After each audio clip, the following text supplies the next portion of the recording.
Good afternoon, everybody. It's great to see you all. It's amazing what a few free drinks can do in terms of keeping attendance here going at the end of this conference.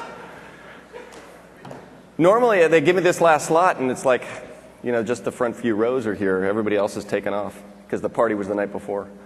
Welcome to the Case of the Unexplained. My name is Mark Russinovich. How many people have been to one of my sessions already at this Tech Ed? So, well, quite a few of you.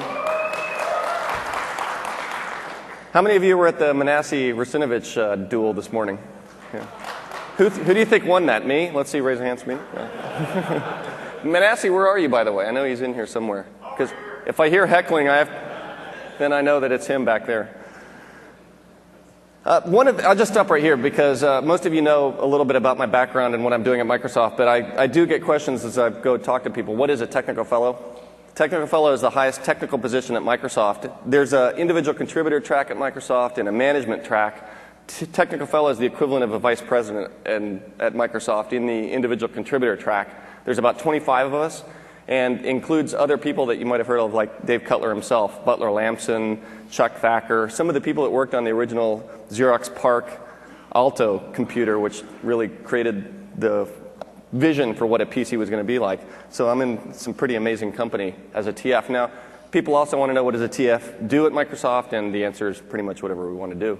So it's kind of nice. It's kind of a nice deal that I got going. But actually, I'm a senior architect in the Windows division, and I work closely with the core team. There's several groups Windows is divided into, and the core team is security, file system storage, hypervisor, and kernel. And so I work most closely with that team, though I work across the other teams in Windows.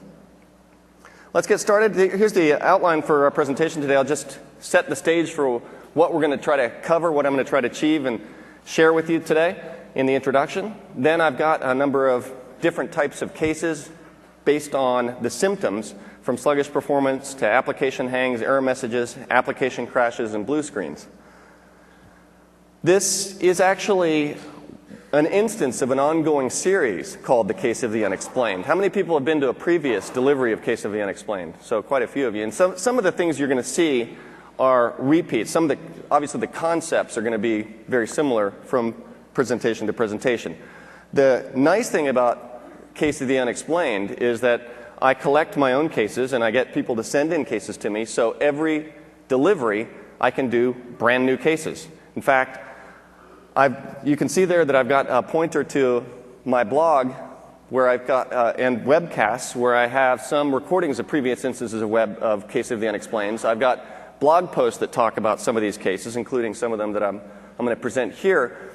There's amount of material. I mean, it's kind of surprising, isn't it? The amount of material for troubleshooting Windows is huge. You wouldn't think that, but it's really the case. And so I actually have so many cases that when it comes time to do a new Case of the Unexplained, it's really hard for me to pick them. It's like children almost. It's like they're so cool. And I've got literally, I have to break them up into multiple PowerPoints because PowerPoint falls over at a certain number of slides. Imagine that. And there's actually 3 PowerPoints, a total of like 500 slides of Case of the Unexplained. So, and how many of you were at Sysinternals talk by Aaron Margosis and Tim Rickmeyer earlier today? Aaron mentioned he's working on a book, Sysinternals Administrative Reference, and we're going to have a whole bunch of Case of the Unexplained in that book as well written up. So the bottom line is that these are all based on real case studies, either my own or ones that people send in to me. And just because you've seen this, I recommend, if you like this material, to go back and look at the other ones, because each case really highlights different ways to use the tools and different techniques and different kind of intuition that people follow to get to a solution. Why do we need to even troubleshoot in the first place?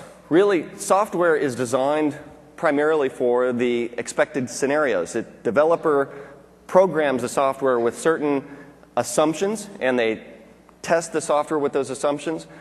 Unfortunately, out in the real world, oftentimes those assumptions are violated. They're violated because applications corrupt each other's files, because an administrator will go and set security too tightly on a particular registry key or a file, or registry data gets corrupt for no apparent reason. All of these things end up taking the code down paths that the programmer never intended, never tested, where typically they would call an API, they don't test the result code, like call open file, they always expect the file to be there, and on that one day the file's not there, the code continues on as if the file was opened and starts calling APIs. Well, some of those APIs start failing.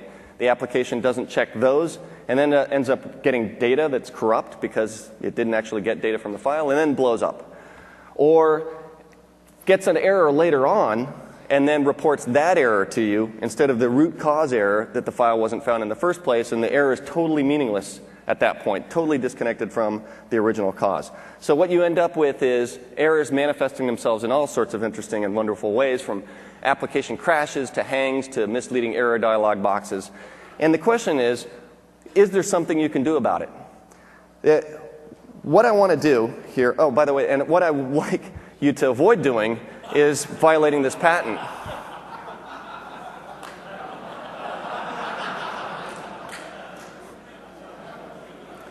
Now, Microsoft PSS, we're free to do this because we cross-license with the patents with Dell. So if you get a PSS person saying reboot and does the problem go away, you know that we're not violating the patent in that case.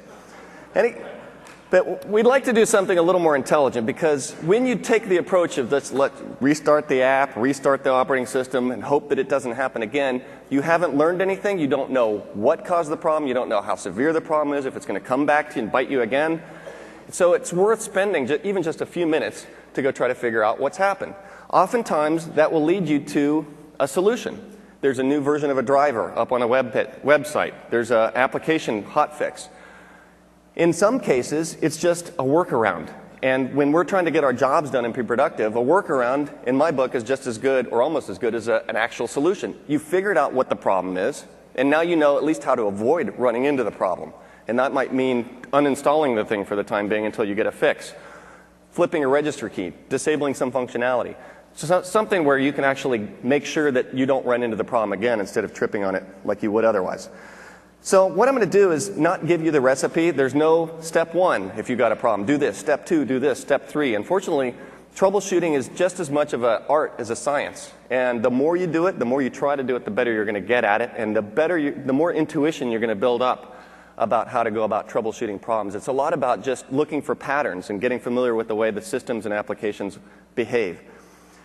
But there are some fundamental techniques that you need to have no matter what, and that's understanding the way file system access works, how to interpret registry accesses, the results from registry accesses, network activity, how to look at process trees to understand the relationship between processes, dig in a process to find out what's going on inside of it.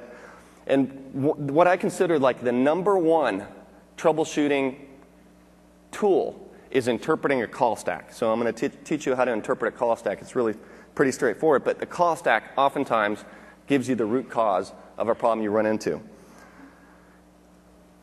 The tools that we're going to use, of course, some of the best tools in the world from this Sysinternals.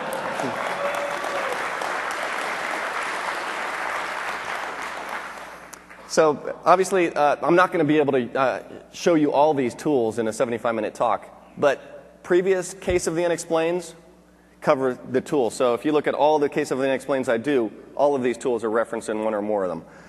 There's also some general Microsoft tools. Sysinternals tools, of course, are Microsoft tools. But there's also some ones that aren't branded Sysinternals that I've used in the Case of the Unexplained. KernRate is one. Visual Studio Spy++ is another. I've used those in previous Case of the Unexplaineds. One that I use in every single Case of the Unexplained is the Debugging Tools for Windows package, which you can get as part of the SDK or WDK, the Windows Driver Kit.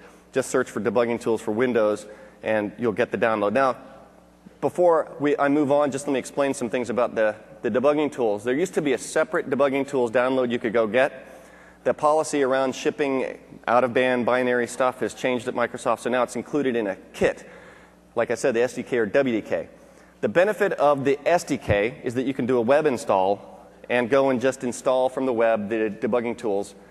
If you go into the installer and say what you want, you can say just debugging tools. The WDK comes in an ISO, so you got to burn the ISO.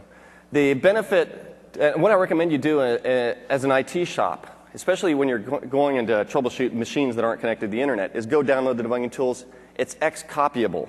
So you can take the debugging tools for Windows directory and X-copy it someplace, or put it up on a file server, and then run the tools off that, which is kind of nice. So you don't have to go do the SDK thing on every machine in your network.